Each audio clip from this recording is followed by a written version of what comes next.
अस्सलाम वालेकुम स्टूडेंट्स आज हम डिस्कस करते हैं फार्मास्यूटिक्स 3। ये पार्ट 2 का सब्जेक्ट है फार्मास्यूटिक्स 3, जिसमें हम जो है वो हॉस्पिटल देखेंगे। हॉस्पिटल फार्मेसी देखते हैं आज के लेक्चर में।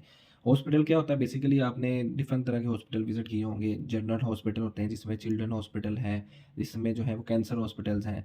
आज हम जस्ट हॉस्पिटल देखते हैं कि हॉस्पिटल किसको कहते हैं। कहते हैं हॉस्पिटल एक हेल्थ केयर यूनिट होता है जिसमें जो है तमाम तरह की फैसिलिटेशन जो है वो प्रोवाइड की जाती हैं। किसके ज़रिए?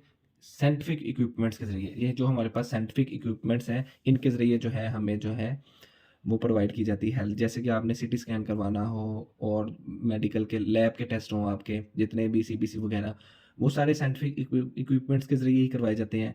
दूसरा, आपके पास जो सर्टिफाइड स्टाफ होना चाहिए जो कि परफॉर्म करे, जैसे किसी मशीन को चलाने के लिए या किसी और डिपार्टमेंट को चलाने के लिए प्रॉपर ट्रेन स्टाफ चाहिए। तो हेल्थ केयर प्रोफेशनल जो हमें टीम एक चाहिए जो क्या करेगी, हमें प्रोवाइड करेगी सर्विस टू पॉपुलेशन। जो हमारे पास लोग पेशेंट आएंगे उनको जो है वो ट्रीटमेंट प्रोवाइड करेगी। हॉस्पिटल अब हम रीड करते हैं। Hospital is a health care unit. ये एक हेल्थ केयर यूनिट है। इसमें साइंटिफिक इक्विपमेंट्स होते हैं जो कि हमें जो टेस्ट परफॉर्म के लिए जो है वो हेल्पफुल होते हैं। आगे सर्टिफाइड हेल्थ केयर प्रोफेशनल होते हैं हमारे पास, वर्किंग एज अ टीम की शक्ल में हमारे पास काम करते हैं। सबका मकसद एक होता है कि हम जो है वो मेडिकल सर्विस प्रोवाइड करें पॉपुलेशन को। जो लोग इन पेशेंट या आउट पेशेंट हमारे पास आते हैं उनको सर्विस प्रोवाइड करना है। उसके बाद हमारे पास हॉस्पिटल फार्मेसी है। हॉस्पिटल फार्मेसी ये एक हॉस्पिटल का डिपार्टमेंट होता है जिसमें जो है वो एक इमरजेंसी फार्मेसी होती है, एक ओपीडी में फार्मेसी होती है। तो जो हॉस्पिटल फार्मेसी है उसको हम कहते हैं कि ये एक डिपार्टमेंट है। हमारे पास hospital pharmacy is a department है। इसकी रिस्पॉन्सिबिलिटी क्या है? इसकी रिस्पॉन्सिबिलिटी है कि मेडिसिन को सप्लाई करना डिफरेंट वार्ड्स में, या फिर जो है हमारे पास जितने पेशेंट्स एडमिट हैं वार्ड्स में उनको, या फिर एम्बुलेंटरी पेशेंट को। तो हॉस्पिटल जो है वो एक डिपार्टमेंट है। हॉस्पिटल फार्मेसी एक डिपार्टमेंट है। रिस्पॉन्सिबल किसके लिए होती है? कि supply medicine to hospital wards and ambulatory patient. Hospital wards में जो है वो सप्लाई करती है मेडिसिन। कौन करता है? फार्मेसी टेक्नीशियन करते हैं या फार्मासिस्ट करता है। एंड एम्बुलेटरी पेशेंट, जो एम्बुलेटरी पेशेंट जो होते हैं उनको जो है मेडिसिन प्रोवाइड करता है। इसके लिए जो एक फार्मेसी को रन करने के लिए हमारे पास जो है वो एक फार्मासिस्ट होता है जो लीगली क्वालिफाइड हो और कॉम्पिटेंट हो।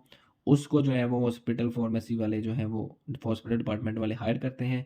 हायर करने के बाद उसकी रिस्पॉन्सिबिलिटी होती है कि इन पेशेंट आउट पेशेंट को जो है वो मेडिसिन की सप्लाई दी जाए, और मेडिसिन की जो प्रॉपर उसकी एक्सपायरी या प्रॉपर उसकी जो है वो फार्मेसी की जो मेंटेनेंस को देखा जाए।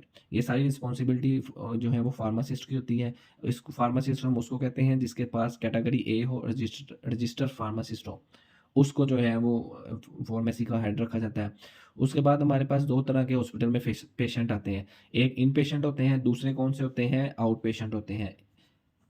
इन पेशेंट में जो है हमारे पास जो पेशेंट एडमिट होते हैं वार्ड्स वगैरह में, इनको जो है वो फार्मासिस्ट जो से नीचे फार्मेसी टेक्नीशियन होते हैं, इनका काम होता है कि इनको जाके मेडिसिन प्रोवाइड की जाए। मेडिसिन प्रोवाइड करने के साथ इनको गाइड किया जाए, जो वहाँ पे फाइल पे गाइड किया जाए कि ये मेडिसिन आपने जो है वो इतनी डोज़ इसकी लेनी है, इतनी डोज़ आपने सुबह लेनी है, इतनी दोपहर को, इतनी शाम को। ये सारी डोज़ेज़ वगैरह फार्मासिस्ट का ही काम है कि वो मैनेज करे। तो एडमिट पेशेंट को भी जो है वो मेडिसिन सप्लाई की जाती है, और आउट पेशेंट जो ओपीडी में पेशेंट, ऐसे पेशेंट जो हॉस्पिटल आते हैं अपना चेकअप करवाते हैं। चेकअप करवाने के बाद वो जो है वो चले जाते हैं फार्मेसी से मेडिसिन लेके, उनको हम आउट पेशेंट कहते हैं। इन पेशेंट जो हमारे पास वार्ड्स में एडमिट होते हैं। आउट पेशेंट जो हॉस्पिटल आते हैं, चेकअप करवाते हैं डिफरेंट डिपार्टमेंट्स में। हमारे पास जैसे डिफरेंट तरह के डिपार्टमेंट्स हैं, गायनी डिपार्टमेंट्स हैं हमारे पास हॉस्पिटल्स में। इसके अलावा जो है वो गायनी के लिए डेंटल डिपार्टमेंट है। इसके अलावा जो है वो डायटेटिक डिपार्टमेंट है, ईएनटी डिपार्टमेंट है। इस तरह के डिफरेंट तरह के हॉस्पिटल में डिपार्टमेंट होते हैं। जो पेशेंट आते हैं वो चेकअप करवा के चले जाते हैं, इनको हम आउट पेशेंट कहते हैं।